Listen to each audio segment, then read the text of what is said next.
বন্ধুরা দেখো, আজকে আমি কাঁঠাল বিচি বাটা করব। তো কাঁঠাল বিচিটাকে আমি প্রথমে সেদ্ধ করে নিয়েছি। তো এখন আমি শুকনো লঙ্কা, পেঁয়াজ আর কাঁঠাল বিচিটা একটু তেলে ভেজে নেব। কড়াই গরম হয়ে গেছে, তো আমি এখন এতে শুকনো লঙ্কা, পেঁয়াজ,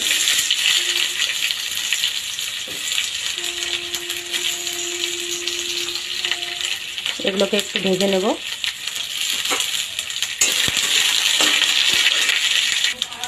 পেঁয়াজগুলো লাল লাল হয়ে গেছে হালকা হালকা। এখন আমি কাঁঠালের বিচিগুলো এতে দিয়ে দেব।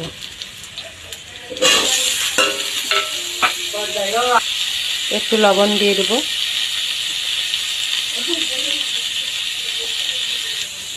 সামান্য হলুদ দিয়ে দেব। ভাজা হয়ে গেছে, তো এখন আমি এটাকে নামিয়ে পাটার মধ্যে বেটে নেব। কাঁঠাল বিচির বাটা বানিয়ে খেতে পারো তোমরা।